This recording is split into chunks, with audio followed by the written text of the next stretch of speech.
12 जुलाई 2019। अस्सलाम वालेकुम मेरे दोस्तों, सजनों और बेलियों। मैं हूँ इजहार अहमद और वेलकम करता हूँ आपको किचन गार्डनिंग चैनल पर। चलिए आज आपको एक गिफ्ट दिखाता हूँ जो मुझे हमारी सब्सक्राइबर भी हैं, हमारी कस्टमर भी हैं। उन्होंने मुझे एक ऐसा गिफ्ट दिया जो कि बहुत ही क्यूट सा है। ये जो पत्ते आप देख रहे हैं ये है अखरोट के पौधे के पत्ते। चलिए बाहर निकाल कर दिखाता हूँ आपको।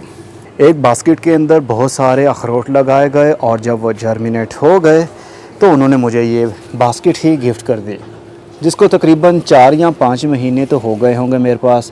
जब ये मेरे पास आया था, मतलब ये बास्केट जब मेरे पास आई थी तो ये पौधे बहुत ही छोटे थे, लेकिन देखिए अब तक इसकी कितनी ज़्यादा ग्रोथ बढ़ चुकी है। अब ये पौधे बिल्कुल ट्रांसप्लांटिंग के काबिल हैं, लेकिन मैंने इनको ट्रांसप्लांट किया ही नहीं, इसी डर से कि अगर मैं इसको ट्रांसप्लांट कर दूँगा तो क्या ये सर्वाइव कर पाएंगे, क्योंकि ये हमारे लाहौर के क्लाइमेट के हिसाब से नहीं है। थोड़ी सी गर्मी होने पर इनके पत्तों के ऊपर बर्निंग आने लगती है, पत्ते जलने लगते हैं। इसलिए इनको पौधों की छांव के नीचे मैंने रखा हुआ था ताकि डायरेक्ट धूप इनके ऊपर ना पड़ सके, लेकिन जहाँ जहाँ धूप आती थी इनके पत्ते वहाँ से बर्न हो जाते हैं। इसी डर से मैंने इनको ट्रांसप्लांट भी अभी तक नहीं किया, लेकिन अब तो रेनी सीज़न शुरू हो गया है तो क्यों ना अब इनको ट्रांसप्लांट करके देख ही लिया जाए। हो सकता है ये सर्वाइव कर जाए, हो सकता है ना करें। जब तक हम इसको करके देखेंगे नहीं तो हमें कैसे पता चलेगा कि ये पौधा हमारे पास सर्वाइव कर सकता है या नहीं। तो ये तो सारा कुछ प्रैक्टिकल करके ही पता लगेगा हमें। तो बहुत शुक्रिया आपका कि आपने मुझे इस बहुत ही क्यूट से गिफ्ट के काबिल समझा। ये देखिए अखरोट आपको नज़र आएंगे। उन्होंने अखरोट को थोड़ा सा तोड़ा होगा और मिट्टी के ऊपर या मिट्टी के तकरीबन ½ इंच या 1 इंच नीचे दबा दिया होगा या जस्ट ऊपर वैसे ही रखा होगा तो इनकी जर्मिनेशन शुरू हो गई। जितने पौधे आपको दिख रहे हैं ये उतने ही अखरोट उन्होंने लगाए थे। अगर आप मेरी वीडियो देख रही हैं तो वीडियो के नीचे कमेंट ज़रूर कीजिएगा, अपना मेथड शेयर कीजिएगा कि आपने किस तरह इसकी सीडलिंग की थी, ताकि सभी लोगों को पता चल सके कि अखरोट की हम सीडलिंग कैसे कर सकते हैं और कौन से मौसम में आपने की थी, ताकि सभी को उसका सही जवाब मिल सके। क्योंकि मैं तो अभी एक्सपर्ट नहीं कहूँगा अखरोट के बारे में ख़ुद को, क्योंकि मैंने तो कभी इसकी सीडलिंग करके ही नहीं देखी। आपने की है, इसलिए अपनी राय का इजहार ज़रूर कीजिएगा कमेंट में। चलिए एक पौधा मैं लेता हूँ।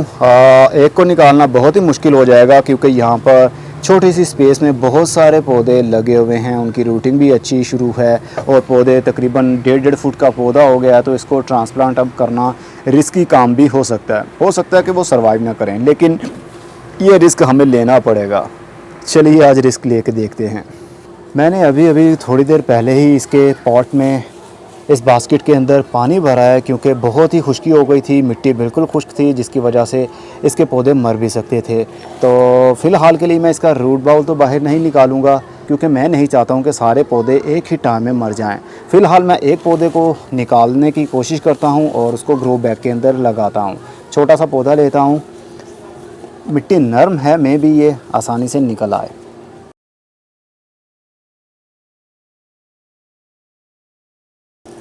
ये इतनी आसानी से नहीं निकलने वाला।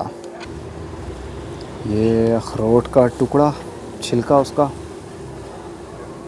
ये देखिए ये गल गया है।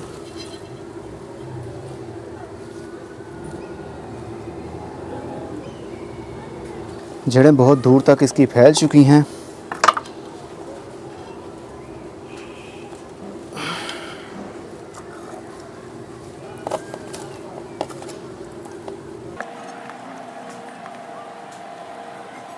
ये देखिए अभी भी जड़ें इसके अंदर हैं।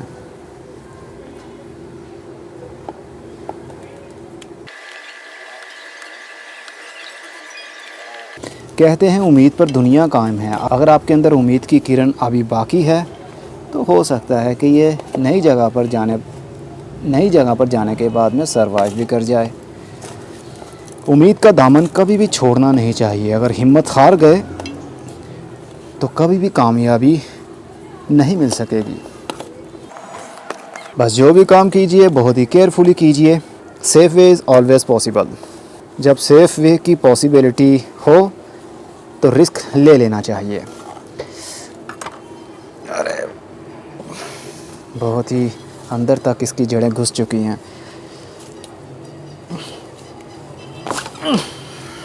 अरे वाह, ये देखिए जनाब, बहुत सारी इसकी जड़ें टूट गई हैं, लेकिन फिर भी पौधा हमने निकाल ही लिया। फटाफट से इसको हम शिफ्ट कर लेते हैं, ऐसा ना हो कि ये सर्वाइव ना कर पाए।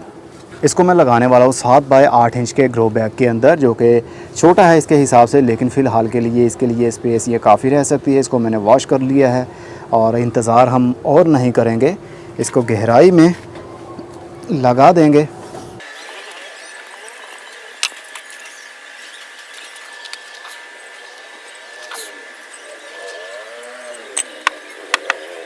सेंटर नहीं हो पाया, कोई बात नहीं।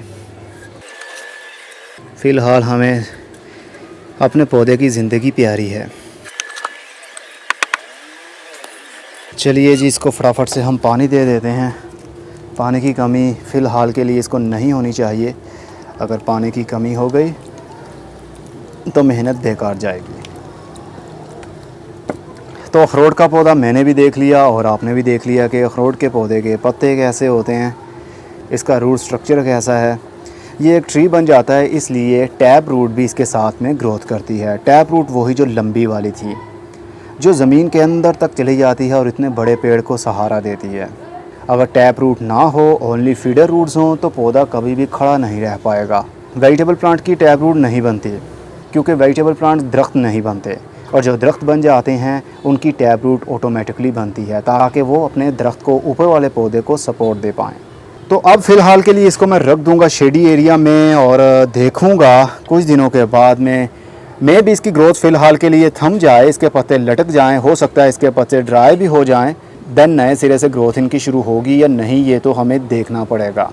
तो इसकी ग्रोथ रुक जाएगी या ग्रोथ कर जाएगा, क्योंकि इसकी बहुत सारे रूट्स तोड़ दी हैं हमने, क्योंकि हमने पौधे को खींचकर बाहर निकाला है। बहुत सारे पौधों की रूट्स आपस में मर्ज हो चुकी थी, एक दूसरे के बीच में घुस चुकी थी, जिसकी वजह से निकालना बहुत मुश्किल था। तो मैं सारा रूट बॉल बाहर निकालना नहीं चाहता था, नहीं तो दूसरे पौधों की ग्रोथ भी रुक सकती थी। हमने इसके ऊपर रिस्क लिया है और देखेंगे ये रिस्क हमारा कामयाब रहेगा या नहीं। तो इसकी अगली अपडेट तक के लिए मैं चलता हूँ। खुदा हाफिज़, goodbye, see you and tata, और अपना बहुत सा ख्याल रखिएगा।